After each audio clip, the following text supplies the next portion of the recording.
ओम श्री गणेशाय नमः। ओम श्री गुरुभ्यो नमः। पिछले वीडियो में हमने गंपोपा जी के उनके आध्यात्मिक उपलब्धियां कैसे प्राप्त की हमने ज्ञात किए हैं। इस वीडियो में हमें उनका गृहस्थ जीवन कैसे हुए अभी ज्ञात करेंगे। गंपोपा जी का जन्म नेपाल की सीमा के निकट तिब्बत के दक्षिण क्षेत्र डाकपो में स्थित एक छोटे से गांव में हुआ था।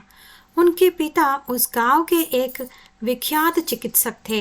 गंपोपा अपने माता पिता के 2 पुत्रों में से ज्येष्ठ पुत्र थे। बालक के रूप में गंपोपा अत्यंत बुद्धिमान थे। उन्होंने अपने पिता के व्यवसाय को सीख लिया और वे स्वयं भी एक महान चिकित्सक हो गए।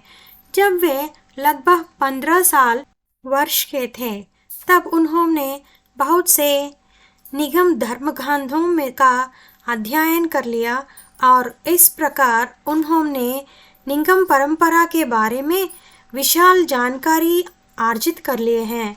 उन्होंने और भी बहुत से आध्यात्मिक विषयों का अध्ययन किया और 22 वर्ष की अवस्था में उन्होंने एक पड़ोसी गांव के एक बहुत ही धनाढ्य परिवार की पुत्री चेगमे के विवाह किया है। विवाह के बाद उनके घर एक पुत्र और एक पुत्री के जन्म लिया। कुछ वर्ष बाद उनके पुत्र की अचानक मृत्यु हो गई। गंपोपा अपने पुत्र के शव को स्मशान लेकर गए और उस क्षेत्र की रीति के अनुसार उसका अंतिम संस्कार किया है। जब वे पुत्र का अंतिम संस्कार करके घर लौटे तो पाया कि उनकी पुत्री की भी मृत्यु हो चुकी है। पुत्री की मृत्यु के कुछ दिनों बाद ही उनकी पत्नी को भी अनेक रोगों से ग्रसित हो गए हैं। स्वयं चिकित्सक होने के नाते गंपोपा ने पत्नी को सभी प्रकार की औषधियां दी। दूसरे चिकित्सकों से भी परामर्श किया और पत्नी के स्वास्थ्य लाभ के लिए विभिन्न प्रकार से पूजा पाठ भी किए हैं, किंतु कोई लाभ ना हुआ। जो पत्नी का स्वास्थ्य बिगड़ा गया उनकी उम्मीद टूटती चली गई। आखिरकार गंपोपा पत्नी के सिराहने बैठे और उसकी मृत्यु की तैयारी के लिए एक सूत्र का पाठ लिया, किंतु पत्नी के प्राण नहीं छूटे। गंपोपा चकित थे कि पत्नी के प्राण क्यों नहीं छूट पा रहे हैं। ऐसा क्या है जो उसे मरने से रोक रहा है। लगातार पीड़ा और दुख भरे इस जीवन में किस मोह के कारण वह जीवन का त्याग नहीं कर पा रही है। गंभीर रूप से बीमार और निश्चेष्ट पड़ी पत्नी की दशा देखकर गंपोपा का हृदय करुणा से भर आया। उन्होंने धीमे स्वर से पत्नी से पूछा, मैं तुम्हें पुनः स्वयं करने के लिए हर सब प्रयत्न कर चुका हूँ। तुम्हारे स्वास्थ्य लाभ के लिए अनेक चिकित्सकों, औषधियों और सभी प्रकार की पूजा प्रार्थना और कर्म कांड के सहारा लिया, किंतु सब कुछ निष्फल हुआ। ये सभी उपाय तुम्हारे पिछले कर्मों के कारण प्रभावी नहीं है सके। हमारे पूर्व जन्मों की कार्मिक शक्तियों और प्रार्थनाएं तुम्हारे और मुझे एक साथ जोड़ती हैं, किंतु अब हालांकि मुझे तुमसे बहुत स्नेह और प्रेम है, मुझे तुमसे पूछना पड़ेगा कि वास्तव में ऐसा क्या है जो तुम्हें यहाँ रोके हुए हैं। हमारे घर की कोई धन संपत्ति, कोई भौतिक साधन जो हमने साथ मिलकर जुटाए हैं, यदि ये तुम्हें रोक रहे हैं या तुम्हें इनमें से किसी से भी बहुत अधिक लगाव या मोह है, तो मैं उन सब को त्याग दूंगा। मैं उनको बेच दूंगा या मठ को उपहार स्वरूप भेंट कर दूंगा या निर्धनों में बांट दूंगा। ऐसे कोई भी वस्तु जो तुम्हारे देह त्याग करने का बाधक हो रही हो, मैं उससे छुटकारा पालूंगा। मैं वही करूंगा जो तुम चाहती हो। चेगमे ने उत्तर दिया, मुझे धन संपत्ति या घर की किसी वस्तु से कोई मोह नहीं है। इन सब के कारण मेरे प्राण नहीं अटके हैं। मैं तो तुम्हारी भविष्य को लेकर चिंतित हूँ और इसी कारण से मेरा प्राण नहीं छूट पा रहे हैं। मेरी मृत्यु के बाद तुम आसानी से दोबारा विवाह कर सकोगे और तुम्हारे हमसे अधिक पुत्र और पुत्रियां होंगे। लेकिन मुझे लगता है कि इस प्रकार के जीवन का तुम्हारे लिए कोई महत्व नहीं है। इसीलिए मैं तुम्हारे विषय में विशेष तौर पर चिंतित हूँ। यदि तुम मुझे वचन दो कि तुम ऐसा जीवन व्यतीत करने के बजाय धर्म के समर्पित साधक के रूप में अपना जीवन बिताओगे, जो कि अपनी और दूसरे सचेतन जीवों को खुशी की प्राप्ति का सबसे प्रभावशाली और योग्य साधन है, तो मैं शांतिपूर्वक इस जीवन का त्याग कर सकूंगी। नहीं तो मेरे प्राण लंबे समय तक यूं ही अटके रहेंगे।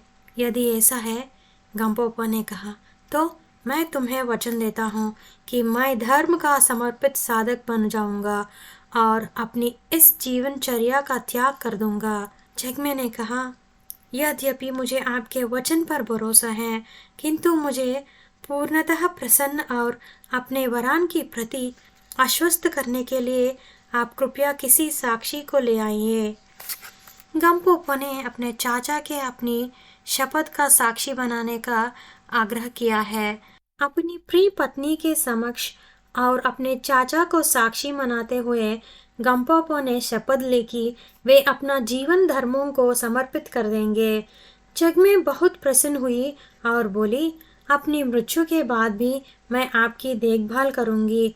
इतना कहकर उन्होंने गंपोपा का हाथ थामा और अश्रुपूरित नेत्रों से जगत से विदा हो गई है। गंपोपा ने अपनी पत्नी को अंतिम संस्कार के लिए व्यापक व्यवस्था की। उनकी देह की राख हड्डियों और मिट्टी से उन्होंने बहुत ही मन्नती पटलकाएं बनाई, जिन पर प्रबुद्ध जनों की प्रतिमाएं अंकित की गई थी। अपनी पत्नी के सम्मान में उन्होंने जैग्मे के स्तूप का निर्माण करवाया, जो आज भी तिब्बत में मौजूद है। जब अब गंपोपा एकाकी हो गए तो उन्होंने अपनी संपत्ति को 2 बराबर हिस्सों में बांट दिया। एक हिस्सा उन्होंने बेच दिया और उससे प्राप्त धन को उन्होंने त्रिरत्न के लिए अपर्ण के रूप में भेंट कर दिया और निर्जनों और जरूरतमंदों को बांट दिया। संपत्ति का दूसरा भाग उन्होंने अपने जीवन यापन और धार्मिक कार्यों के लिए बचा रखा है। एक दिन गंपोपा के चाचा, जो गंपोपा द्वारा जैग्मे के दिए गए वचन की साक्षी बने थे, यह सोचकर गंपोपा से मिलने पहुंचे कि वे अपनी प्रिय पत्नी की मृत्यु के बाद गहरे शोक में हो गए।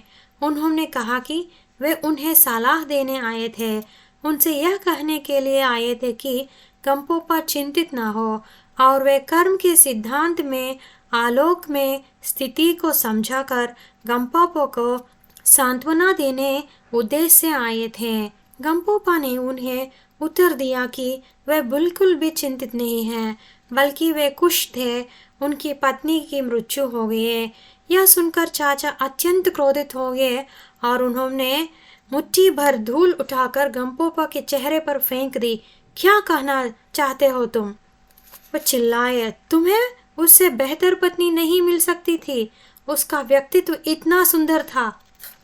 क्रोध के इस आवेग में हैरान गंपोपा ने अपने चाचा से प्रश्न किया, आप कैसी साक्षी है? क्या आप उस समय वह उपस्थित नहीं थे जब वे मैंने धर्म की साधना के लिए समर्पित होने का वचन दिया था? क्या आपने सुना नहीं था? यह उत्तर सुनकर चाचा बहुत लज्जित हुए और बोले, तुमने बिल्कुल सत्य कहा। हालांकि मैं बूढ़ा हो गया हूँ, लेकिन मुझे कभी धर्म की साधना करने का स्मरण नहीं रहता था, जबकि तुमने इतने युग होते हुए भी आध्यात्म के मार्ग पर चलने का साहस दिखाया है। यदि मैं किसी प्रकार से तुम्हारी सहायता कर सकूं, तो मुझे बड़ी प्रसन्नता होगी। ऐसे बोलकर उनके चाचा भी निकल गए हैं। अगले आने वीडियो में भिक्षु की दीक्षा ग्रहण करना और कदम परंपरा में आचार्य से शिक्षा ग्रहण करना कैसे किया गंपोपा जी ने, हमें ज्ञात करेंगे। धन्यवाद।